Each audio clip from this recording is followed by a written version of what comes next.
Hey, this is Daily Librarian. So there was a question about how do I cite something, and it doesn't matter what style, MLA, APA, et cetera, et cetera. How do I cite something that's obscure and maybe missing some data? So let me show you how to put in a good faith effort that will get you in the ballpark of what you need, but also let me talk about kind of like the paradigm of citing things and how to cut yourself a little bit of slack if you can't find everything. Okay, so I found this small town newspaper in Montana, Culbertson, Montana. My relatives apparently spent some time there a generation or two ago. And in the news, in the school news, there was a speech and drama team traveled and did a competition. And Josie Simonson got first. Woo, Josie! Okay, how do I cite this? So the first thing that I would do is I would be like, oh Lord, there's no date. We have an author, but it's kind of like, who knows what it's in? So you might have to track down the metadata here and there.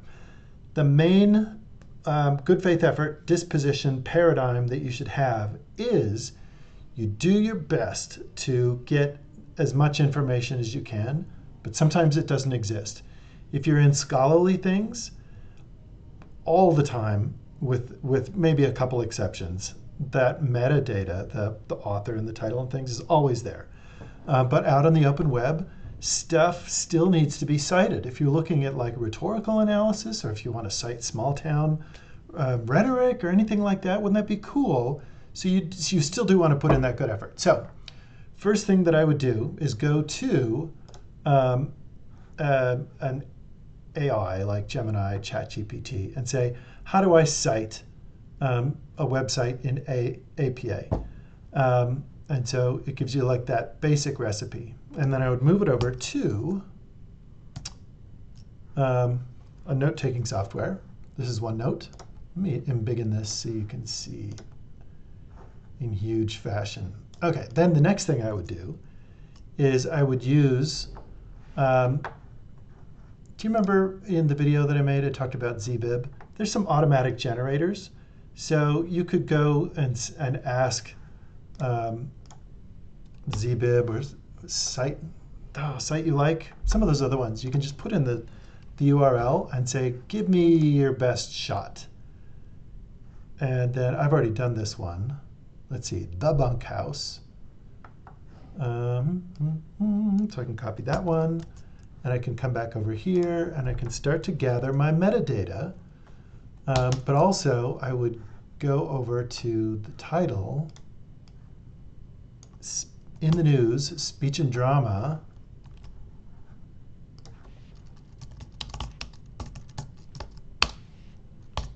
Oh wait, the S should be capitalized.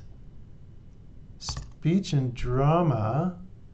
So here we have an author, and so I would just start to piece it together. Peterson,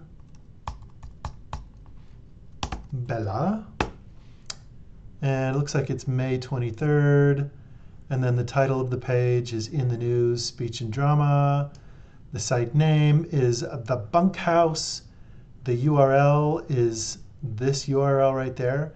So I would kind of go back and forth between automatic features and ones where you have to write it out yourself. And I would just kind of assemble it, kind of like assembling a Lego where you're missing some of the pieces. Now, having said that, if you are missing something, you're missing the author, there is a rule for that, where all of a sudden the title of the publication becomes what's called the corporate author, meaning that it's the publication. So sometimes in a newspaper or a website, CNN, New York Times will pay the author to take away their byline credit, and it'll be just New York Times or AP News or something like that. So sometimes you might have to do a little bit of switching around. But that's how I would approach it. If you can't find something, it's okay to omit it. If you can't find the URL, if you can't find the site name, it's okay. The main point is that your reader, when they're looking at something, they can track down and they can see it for themselves. So if you're pulling it out of thin air, then there's no reason to cite it.